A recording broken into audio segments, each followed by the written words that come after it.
Hello everyone, welcome to today's tutorial on generating random integers in JavaScript. In this lesson, we learn how to create random whole numbers within a specified range. This is an essential skill in programming, often used in games, simulations, and randomized selections. Let's dive right in. The objective is straightforward. We want to generate a random integer between two boundaries, min and max inclusively. For example, with a range of 0 to 5, the result could be 3, or with the range of -7 to -2, the result might be -4. Let's see how we can accomplish this. Here's the code for our solution. This function takes two inputs, min and max. The formula Math.random times max minus min plus 1 ensures that the random number is scaled to the range of min-max.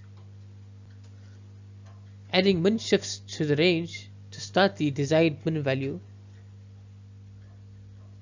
Finally, we use Math.floor to round down to the nearest integer, ensuring the output is a whole number.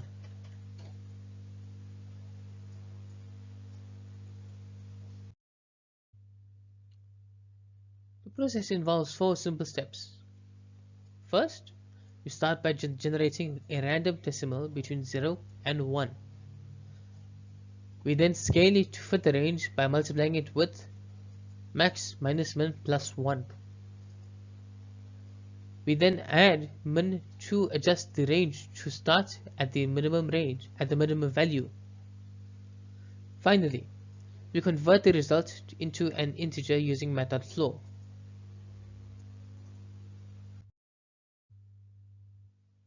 Let's look at these test cases. For a range of 0 to 5, the result might be 3. For a range of 2 to 5, it could be 4. For a range of 5 to -5, you might get -1. For a range of -2 to -7, the output could be -4. These outputs demonstrate the function's flexibility to handle both positive and negative ranges.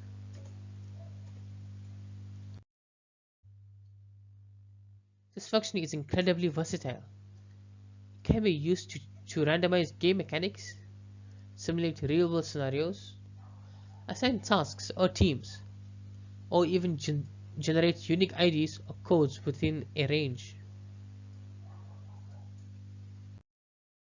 To summarize, this simple but effective function leverages Math.random, scales the results to fit a specified range, and converts it into an integer using Math.floor. It is a handy tool for any JavaScript developer. Thank you for watching. If you enjoyed this tutorial, please make sure to like, share, and subscribe for more JavaScript tutorials. I'll see you in the next one.